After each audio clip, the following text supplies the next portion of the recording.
어제부터 정부가 저성과자 해고와 취업규칙 변경 요건을 담은 이른바 양대 지침이 시행되면서 노동계 반발도 거세지고 있습니다. 현재 정부와 노동계가 극심하게 대립하고 있는 양대 지침의 주요 쟁점, 어떤 것들이 맞서고 있는지 예를 들어서 조금 쉽게 풀어봤습니다.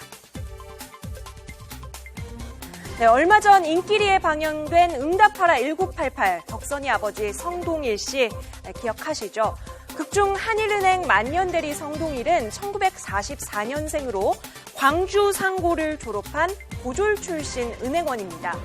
1963년 한일은행에 입사해 50대 초반이 된 그는 정년을 3, 4년 앞둔 1992년에 명예퇴직을 신청합니다. 당시 근로기준법상 퇴직 연령은 만 55세였는데요. 30년 이상 근속한 성동일의 명예퇴직금은 2억 원이 조금 넘었습니다. 통상적인 퇴직 시 8천여만 원보다 2배 반이 넘는 돈입니다. 극중 성동일 대리의 명예퇴직은 빠르게 진행된 은행 전산화에 따른 구조조정으로 보이는데요. 만약 성동일 대리에게 명예퇴직 대신 현재 정부가 발표한 양대 지침, 그러니까 일반 해고와 취업규칙 변경 요건 완화를 적용해 본다면 어떤 결과가 나올까요? 먼저 일반 해고 지침을 적용해 보겠습니다. 일반 해고는 기존의 징계 해고와 정리 해고 외에도 성과에 따라서 직원을 해고할 수 있도록 하는 내용을 담고 있습니다. 주판이나 부기 등 수작업에 익숙한 성동일 대리가 전산 업무를 따라가지 못해서 낮은 성과를 낼 경우 회사는 성동일 대리를 일반 해고할 수 있습니다. 덕선이 아빠가 실직자가 되는 거죠. 하지만 성동일 대리가 회사에서 별다른 성과를 내지 못하고도 직장에 다닌 기간이 길다는 이유만으로 승진도 하고 임금도 올라간다면 후배들의 불만도 만만치 않을 겁니다. 이렇게 일반 해고가 가능해지면 능력과 성과에 따라서 평가와 보상을 달리 줄 수 있지만 일 못하는 사람으로 회사에서 찍힌 근로자가 쉽게 해고될 수 있다는 점에서 양날의 칼이 맞서고 있습니다. 자, 여기서 핵심은 저성과자를 어떻게 평가할 것이냐 하는 평가의 공정성입니다. 주판과 부기에는 능하고 30년 근속을 할 정도로 성실한 성동일 대리. 하지만 전산 업무가 익숙하지 못해 발빠르게 변화하는 금융 환경에 적응하지 못하는 성동일 대리는 어떤 잣대로 평가해야 공정한 걸까요? 저성과자를 어떻게 할 거냐. 근데 정부도 지금 와서 분명히 한 것은 그냥 성과가 나쁜 사람을 해고하라는 뜻이 아니다.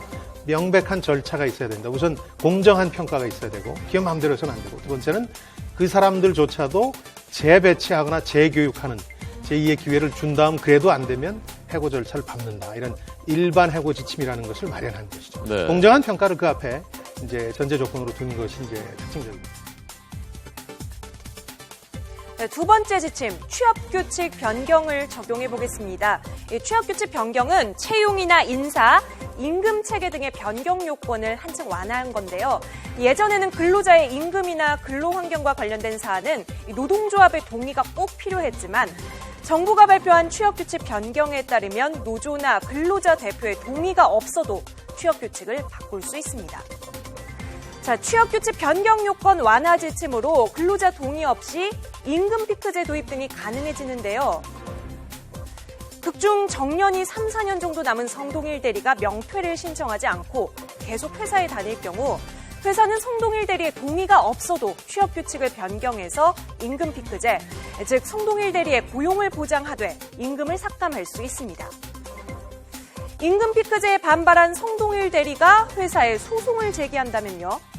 2대 지침이 상위법인 근로기준법에 종속되는 행정지침이기 때문에 다시 말해서 이 지침은 노동계가 다루지 않아도 되는 권장사항이기 때문에 그 결과를 예측하기 힘들어집니다. 따라서 사측이 임금 피크제를 무리하게 적용한다면 줄소송 사태도 우려된다는 거죠. 그래도 정부는 양대 지침을 적용하면 정년도 보장되고 청년 고용도 늘어날 것이라고 전망하고 있습니다. 이게 만약에 이제 시행이 현장에 정착이 되게 되면 현재 일하는 분들이 정년 60세까지 안심하고 일할 수 있고요. 성실한 근로자의 경우는.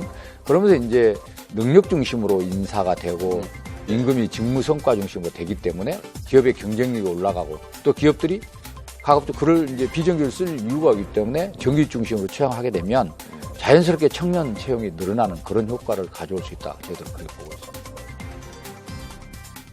자, 5식구의 가장이자 한일은행 만년 대리인 성동일 대리에게 정부의 양대 지침 방안을 적용해 봤습니다. 정부와 노동계가 팽팽하게 맞서는 이유가 보이십니까? 여러분은 어디에 힘을 실어주고 싶으십니까? 정부와 노동계, 사용자와 근로자가 서로 이해할 수 있는 해법 찾기가 시급해 보입니다.